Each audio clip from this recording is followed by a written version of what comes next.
میں چاہتا ہوں کہ امن مذاکراتی ٹیم افغانستان کے عوام کے بہترین مفادات پر غور کرے. قربانی دینا، جانیں دینا، سالوں سے مہاجر بننا افغان عوام کا مقدر بن گیا ہے. ہماری مذاکراتی ٹیم کو ان نکات پر غور کرنا چاہیے. خود اعتمادی سے سرشار طالبان مشکل میں گھری اشرف غنی حکومت کے ساتھ امن مذاکرات کرنے سے ہمیشہ انکار کرتا رہا اور غیر ملکی افواج کے انخلاء کے ٹائم ٹیبل، طالبان قیدیوں کی رہائی اور طالبان رہنماؤں پر عائد سفری اور دیگر پابندیاں ہٹائے جانے کے حوالے سے وہ صرف امریکہ سے ہی بات چیت کرتا رہا ہے.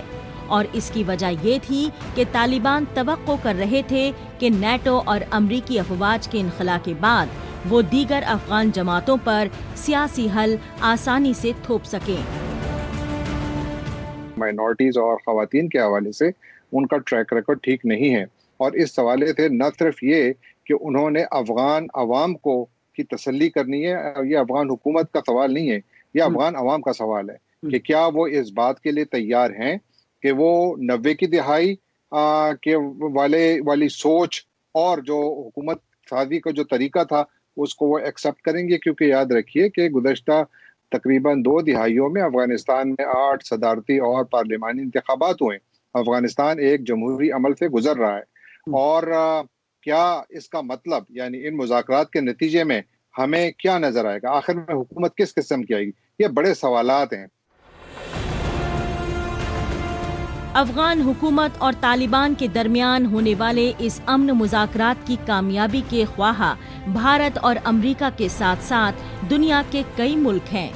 یہی وجہ ہے کہ قطر میں جاری مذاکرات کی آن لائن افتتاحی تقریب میں بھارت کے وزیر خارجہ ایس جے شنکر نے بھی حصہ لیا اور جوائنٹ سیکریٹری جے پی سنگھ قطر کے دارالحکومت میں بھارت کی جانب سے نمائندگی کے لیے پہنچے ہوئے تھے. وزیر خارجہ نے زور دیا کہ امن مذاکرات میں افغان خواتین اور اقلیتوں کے مفادات کو ملحوظ خاطر رکھا جائے.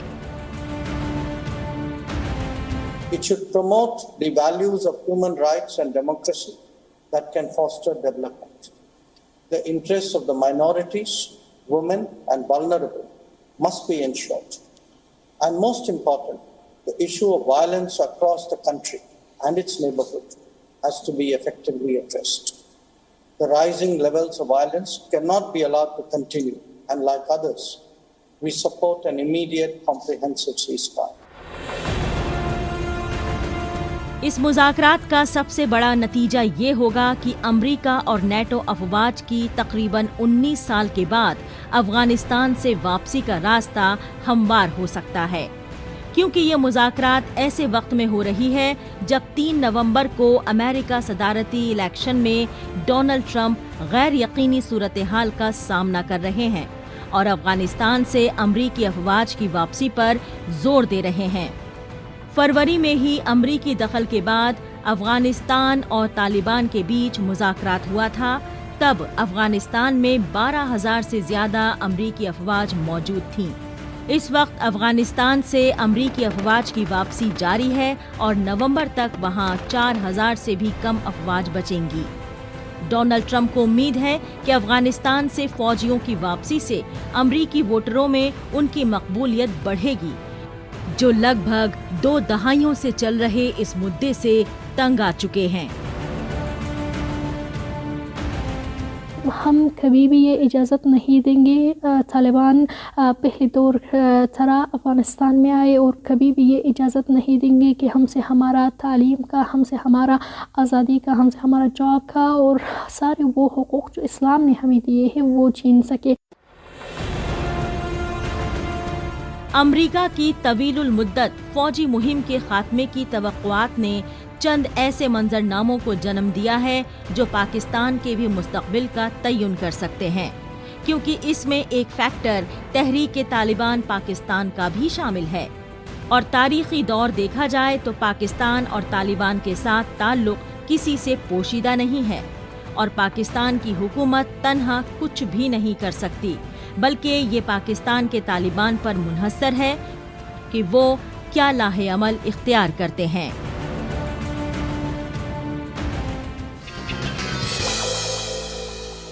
پولیو یعنی ایک ایسا ناسور جو کسی بھی انسان کی زندگی تباہ کر سکتا ہے۔ اس کے وائرس کی زد میں آنے سے انسان کے جسم کا کوئی بھی حصہ بیکار ہو سکتا ہے اور انسان سسک سسک کر معذوریت کی زندگی گزارنے کے لیے مجبور ہو سکتا ہے۔ آج لگ بھگ دنیا کے تمام ممالک سے اس بیماری کا خاتمہ ہو چکا ہے، لیکن پاکستان میں آج بھی لوگ اس بیماری کا شکار بن رہے ہیں اور اس وقت پاکستان دنیا کے ان 3 ممالک کی فہرست میں شامل ہے جہاں پولیو ابھی تک عوام کی زندگیاں برباد کر رہا ہے۔ اس کے باوجود بھی پاکستان میں پولیو سے بچاؤ کے قطرے پلانے سے انکار کا سلسلہ بدستور جاری ہے اور آج بھی پاکستان میں بڑی تعداد میں والدین اپنے بچوں کو پولیو کے قطرے پلانے سے کتراتے نظر آ رہے ہیں۔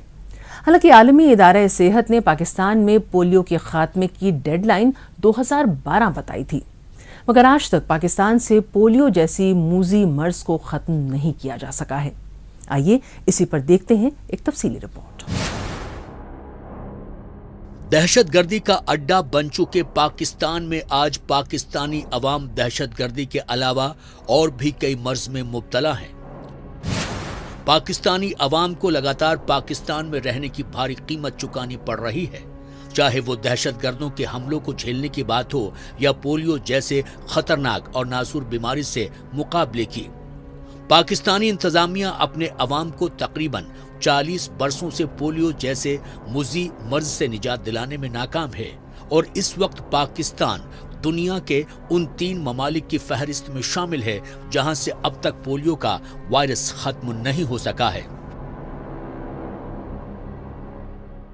زیادہ ہی فکر کی بات ہے وہ یہ ہے کہ بڑی تیزی سے پولیو کے کیسز جو ہیں وہ فاٹا میں آ رہے ہیں اور خیبر پختونخوا میں، تو اور بھی پچھلے 6 ماہ میں آئے ہیں۔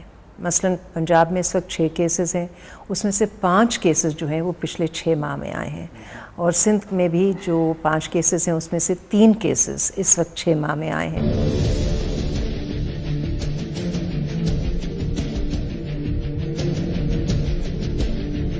گزشتہ دنوں پاکستان کے کئی علاقوں میں 3 روزہ انسداد پولیو مہم کا آغاز کیا گیا تاکہ پولیو جیسی مہلک بیماریوں سے بچاؤ کے لیے بچوں کو پولیو کے قطرے پلائے جائیں۔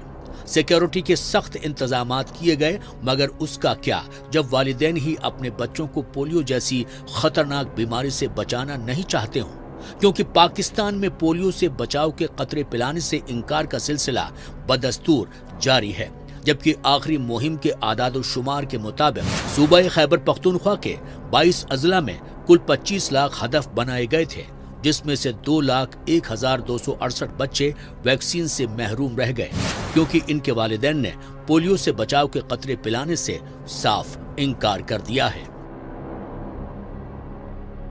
ہمارے ملک پاکستان میں پولیو کے قطروں کے حوالے سے عوام کے اندر ایک بہت زیادہ جو ہے وہ اختلاف پایا جاتا ہے، اور آج سے چند سال پہلے تک تو اکثریت جو ہے پاکستان کی عوام جو ہے وہ پولیو کے قطرے نہیں پلاتی تھی، لیکن پھر آہستہ آہستہ جو یہ مسئلہ جو ہے وہ کافی حد تک بہتر ہو گیا اور اب تقریباً تمام لوگ پولیو کے قطرے پلاتے ہیں، لیکن اب بھی ایک بہت بڑی تعداد لوگوں کی ایسی ہے کہ جو قطرے نہیں پلاتے۔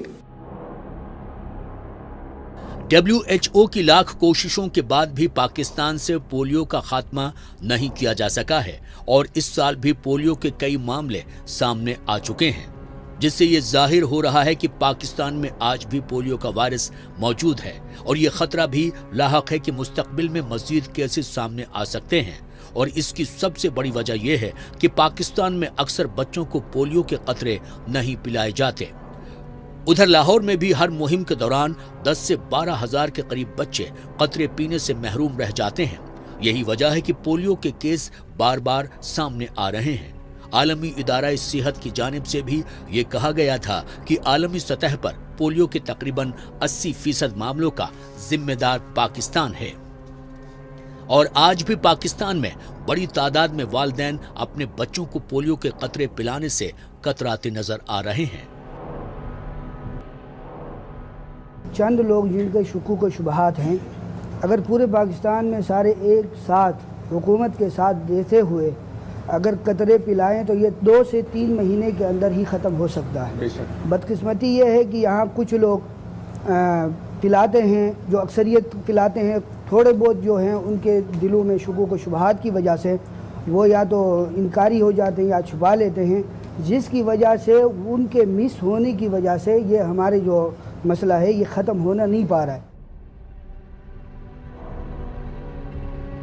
پاکستان میں جب بھی پولیو کے قطرے پلانے کی مہم شروع کی گئی، ہر بار اس مہم کے شروع ہوتے ہی انسداد پولیو ٹیم پر حملے ہونے شروع ہو گئے۔ پولیو مہم کو سب سے بڑا جھٹکا ڈاکٹر شکیل افریدی کا اسامہ بن لادن کی جاسوسی ایک ہیلتھ ورکر کے طور پر کیے جانے کی وجہ سے لگا۔ اس واقعے کے منظر عام پر آنے کے بعد سے شدت پسندوں نے ہیلتھ ورکروں پر حملے شروع کر دیے۔ ان حملوں میں خواتین سے لے کر مرد ہیلتھ ورکروں اور سیکیورٹی اہلکاروں کو نشانہ بنایا گیا، اور یہ حملے آج بھی جاری ہیں، کیونکہ دہشت گردوں کا صرف ایک ہی مقصد ہے، اور وہ ہے پولیو مہم کو روکنا۔ مجھے تو کچھ افسوس سے بھی یہی کہنا پڑتا ہے کہ اس وقت پاکستان میں بہت سارے مشکلات کا سامنا کرنا پڑ رہا ہے۔ ہماری جو بھی سیاسی قیادت ہے، چاہے وہ حکومت میں ہو یا اپوزیشن کا کردار ادا کر رہی ہو، آپ دیکھ ہی رہے ہیں کہ پاکستان میں دہشت گردی کا سامنا ہے، پاکستان میں دوسرے بہت سارے مسائل ہیں۔ تو ایسے لگتا ہے کہ جیسے پولیو کی طرف جتنی توجہ دینی چاہیے تھی وہ نہیں دے پا رہے۔ میں سمجھتا ہوں کہ یہ پاکستان کو کمزور کرنے، پاکستان کے خلاف جو ہے پوری دنیا کے اندر یہ تاثر قائم کرنے کہ ہم درندے لوگ ہیں، ہم بچیوں کو بھی مارتے ہیں، ہم بچوں کو ویکسین بھی نہیں دینا چاہتے۔ کسی شخص نے ڈاکٹر شکیل افریدی کی حمایت نہیں کی ہے۔ پاکستان ایک ایسا ملک ہے جو دہشت گردی کے ساتھ ساتھ بنیاد پرستی سے بھی جوجھ رہا ہے۔ یہی وجہ ہے کہ WHO کی جانب سے پولیو کے خلاف چلائی جا رہی بیداری مہم میں بھی کافی دشواریوں کا سامنا کرنا پڑتا ہے۔ دہشت گرد پاکستانی عوام کو پولیو کی دوائی پینے سے روکتے ہیں۔ اس کے خلاف تحریک طالبان پاکستان نے ایک فتویٰ بھی جاری کر رکھا ہے کہ پولیو کی دوا امریکہ کی ایک چال ہے جو مسلمانوں کو بانجھ بنانے کے لیے استعمال کی جا رہی ہے۔ اس کے علاوہ بنیاد پرست طبقہ پولیو ویکسینیشن کو اللہ کی مرضی کے خلاف قواعد بتاتے ہیں، جو عقل سے پرے کی بات لگتی ہے۔ مذہب کی آڑ لے کر بنیاد پرست طبقہ پاکستانی عوام کو اور پاکستان کے مستقبل کو مفلوج و لاچار بنا دینا چاہتے ہیں۔ کئی لوگوں کے ذہنوں میں یہ خدشات بٹھا دیے گئے ہیں، اور ہمیں یہ سوچنا چاہیے، اور ہر والدین کو یہ سوچنا چاہیے کہ یہ جو میرے ذہن میں خدشات بٹھائے گئے ہیں، کبھی تو یہ کہا جاتا ہے کہ امریکہ کی کوئی سازش ہے، کبھی یہ کہا جاتا ہے کہ خاندانی منصوبہ بندی کی سازش ہے، کبھی کہا جاتا ہے کہ اس کے جو یہ ویکسین کے قطرے ہیں یہ سب حلال چیزیں اس میں نہیں ہیں، کبھی کچھ اور کہا جاتا ہے، کبھی کہا جاتا ہے کہ یہ کہ شکیل افریدی جیسے یہاں پہ ایجنٹس پہنچ جائیں گے۔ تو یہ اس قسم کی جو باتیں والدین کو سوچنا چاہیے۔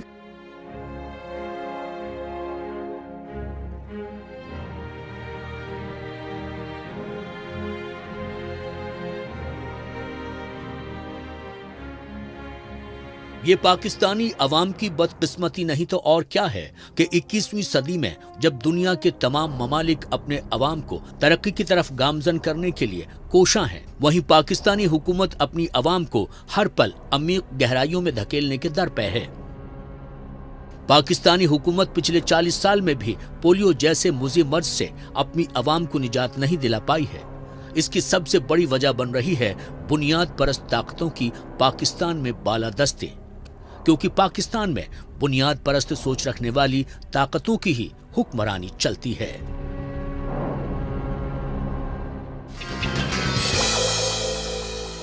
کراچی میں ایک طویل عرصے سے جاری بے گناہوں کا قتل عام یہ ظاہر کرتا ہے کہ حکومت دہشت گردانہ وارداتوں کو روکنے میں پوری طرح ناکام ہے۔ دہشت گرد معصوم عوام، سیاسی کارکنان، صنعت کار اور تاجر برادری کو بھی اپنے وحشی پن کا شکار بنا رہے ہیں اور حکومتی رٹ کو کھلا چیلنج کر رہے ہیں، لیکن حکومت خاموش تماشائی بنی بیٹھی ہے۔ آج اسی پر دیکھتے ہیں یہ رپورٹ۔